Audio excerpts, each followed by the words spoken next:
What's up, guys? Welcome back to Learning Chinese with Kim. I'm Kim. Today I'm here in front of the Bureau of Geology at New Mexico Institute of Mining and Technology, where I go to school. Because I wanted to talk about a topic that has a little bit to do with my school.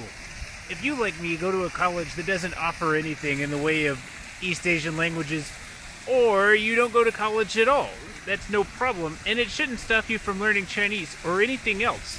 And so this video today is a roadmap on how to go from deciding that you want to start learning Chinese till about HSK 5 to the point of what's known as natural acquisition, where you just start to pick up language on your own by watching movies or hearing people talk or having conversations.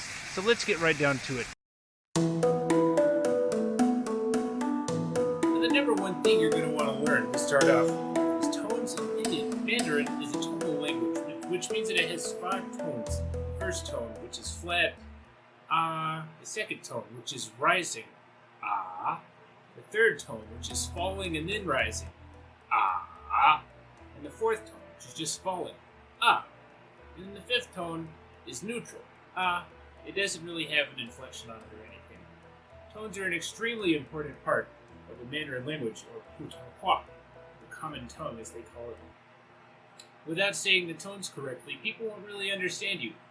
An analogy I hear a lot is that it'd be like trying to speak English without using any vowels whatsoever. The next thing that's important to learn is Pinyin, which is Mandarin for spell sound, and it's how Mandarin characters are pronounced given a set of Roman alphabet characters, our alphabet. And so it should take you about a week to master these things, and there's a ton of great resources out there. The ones that I used, that I felt were most helpful for my journey, I'll make sure to link down in the description below. It should take upwards of about a week to master Pinyin and Tones. But as the week goes on, you can gradually introduce language and simple sentences, and maybe some vocabulary, so it doesn't feel like you're just practicing moving your teeth, lips, and mouth just to make some noises. After that, there's an engine that I like to think of learning Chinese as, or a cycle, which is adding vocabulary, adding grammar, and then introducing that into the way that you use the language by integrating it into a conversation that you have with a language partner or a friend that you have. Fortunately, all 3 of these things can be done for free on the internet. My favorite way of adding grammar for free is via the app Anki, which is a flashcard spaced repetition software app, and a deck of flashcards to go with it. I'll make sure that Anki and my favorite HSK flashcard deck are linked in the description below as well. SRS, or Spaced Repetition Software, if you've never heard of it before, is a system of doing flashcards where if you do well on a card, it puts it further back, but if you need more time on it, it'll put it closer to the front, so you don't waste time seeing cards that you know over and over. You only review the things that you need to know. There's a ton of interesting research having to do with spaced repetition and pushing your brain to remember things, and how these curves work when you see something over and over, how long it stays committed to your memory. And spaced repetition is just an optimized way of doing that and utilizing that. It's sort of a brain hack. The next free resource is for learning Chinese grammar. It's called the Chinese Grammar Wiki. It has all the points you need for Chinese grammar through HSK 6 and beyond, listed and categorized into how simple they are, how basic they are. So you could go on there, as soon as you master Pinyin and Tones, and start working your way at maybe a couple grammar points a day through the A1 section of the Chinese Grammar Wiki.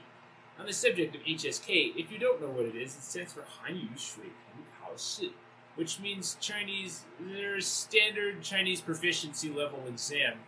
And there are 6 levels of it currently, although every few years they'll change it up and add some vocabulary words, subtract some vocabulary words. The first 2 levels both have 150 characters and vocabulary associated with them, and a little bit of grammar as well to make simple sentences and to say things about survivability, like I need to go to the doctor, I need to go to the hospital, where is the nearest restaurant, things like that you would need in somewhat of a survival situation, or things that are extremely common in Mandarin. After that, it becomes a little more complicated and a little more fun as you add more and more language. On the third subject of integrating language that you've learned into conversations with partners, if you can't find a Chinese friend in your area, I suggest using the app HelloTalk. It's kind of like Facebook, except you set the language that you speak and the language that you're learning, and your entire wall or feed is made up of people who speak the language you're learning and are trying to learn the language that you can already speak. I've made a great number of pretty good friends on Hello Talk that I talk to fairly regularly, and I have to say, using Chinese to have conversations and communicate with people is probably my favorite way of learning so far. Now, in my experience, this three-step cycle is extremely helpful and fun at the beginning as you pick up language and your ability to use the language doubles every couple of days. You can really feel yourself getting better and better. But as you progress, obviously the percentage that you add every single time you run through the cycle is smaller compared to the Chinese that you already know. So it can become a little bit of a slog, I could say. To prevent this, or to combat it, there's two things that I usually do. The first is to take a break, maybe for a day or maybe for a couple of weeks. But if it's a couple of weeks, I'd suggest doing a few things to freshen up every now and then. The second thing is arguably more fun and more productive, and that's to consume native Chinese media. There are a ton of great Chinese movies and television shows and music on the internet that you can access now and enjoy, and try and pick up the little bits of language that you already know out of these, and try and pick up new bits of language as well. I'll make a video about some of my favorite Chinese movies, music, and TV shows later on, so stay on the lookout for that. Along my journey of learning Chinese, I've picked up a ton of textbooks and apps and software and just every single thing I could to figure it out. And I'd like to tell you some of the textbooks that were most helpful to me, as I find that this is my favorite way of adding vocabulary and grammar at the same time. They're not free, obviously. The first Chinese textbook I ever bought was this on Amazon, Integrated Chinese Level 1 Part 1, 2nd edition. I think I got it for about $15, and it's a really great resource. If you know that you're interested in learning the language and you don't want to fiddle with Anki or the Chinese Grammar Wiki, I would really suggest this book. There's newer versions of Integrated Chinese with better color pictures and maybe more modern language, and some of the examples are given in like text message format, which is kind of cool. But you really can't go wrong with this, and it's super cheap. And it has Pinyin and Tones up at the very front, so if you get a copy that has the CD, you can listen to a native speaker say the Pinyin and the Tones, and you can learn that from this book too. So this is a really excellent resource for starting off day 1, hour, 1 minute one if you'd like. The next resources are these Hsk Books. If you're really interested in passing the Hsk tests that I was talking about before, these books are exactly what the tests are made out of. Generally, the test starts off with a listening section that's composed of smaller sections. Maybe they'll read a text and ask you questions about it, or maybe two people have a conversation and you'll have to figure out which one of them wants to go to the store or whatever like that. And these books have great little lessons where they add vocabulary and grammar and then make you run through little exercises, which are basically just Hsk test questions.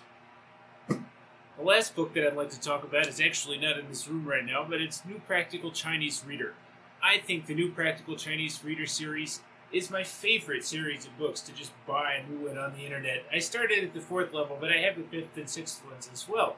I think I got them each between $5 and $10 on Amazon, and each lesson is just a long text, and then some vocabulary, and then speaking drills, and writing drills, and reading drills, and comprehension drills. And I'd say that it's at least on par with Integrated Chinese as far as all of the things that it can do, but it costs a little bit less. And I'd say that the texts, being able to read Chinese is what really is fun to me, and so being able to read those books has been a great experience. Some of the other apps and softwares and websites that I would recommend include Skritter, which is a paid subscription service for learning how to write Chinese and Japanese characters. It's a lot of fun. It's just spaced repetition, but every time you see a word, you have to try and remember how to write it, and it can be pretty helpful for cramming a lot of words in a short time. The next one is ChinesePod. The first few years of ChinesePod's library is free, so I'd highly suggest downloading all of their old stuff that's free, checking it out, going through the lessons and the transcriptions of the dialogues, and seeing if you like ChinesePod, because it can be pretty expensive for a subscription. And the third app that I highly suggest, highly recommend, although it's a paid app, is the Chairman's Bow. The Chairman's Bow has 7 levels of reading between HSK 1 and 6, and then an advanced level reading that's beyond HSK. And every day, 3 or 4 new articles are added, so not every single day will you get a new article added to the HSK level you're currently studying for, but wait a couple of days and you will. I'd say that being able to read on Chairman's Bow is one of the things that's made me speed up learning really fast. Words that I see in spaced repetition, if I don't see them again until the next day, I'll be shaky on. But if I read them in a Chairman's Bow article the night before, well, that word will be committed to my memory way stronger than if I hadn't read an article at all. So I can't recommend it enough.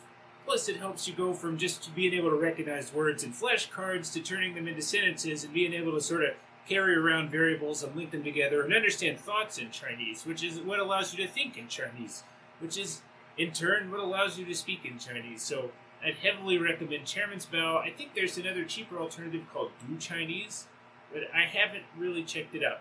I'll make sure that Skritter, Chinese Pod, Chairman's Bow, Do Chinese, and all the books I've talked about are linked down in the description below. The last and final thing that I'd like to talk about is one of my favorite ways of learning Chinese, although it's not really a software or a textbook at all. It's actually just a set of audio lessons that you listen to, and that's Pimsleur. Pimsleur costs a lot of money, I know, although I'm guessing the first 3 or 4 levels can be found on some website, maybe some Bay website that I shouldn't be talking about, but I'm pretty sure the 5th one is not on there at all. But Pimsleur will make you listen to a dialogue twice, and then it will start to break down, explain the dialogue, teach you new words, and ask you to say sentences, and then it'll have a native speaker say the sentence, and then it'll make you say it again. And it's a great way of sort of pulling a thought out of somebody's brain, taking it apart into the little pieces, polishing the little pieces, and putting it back together and putting it back into your brain.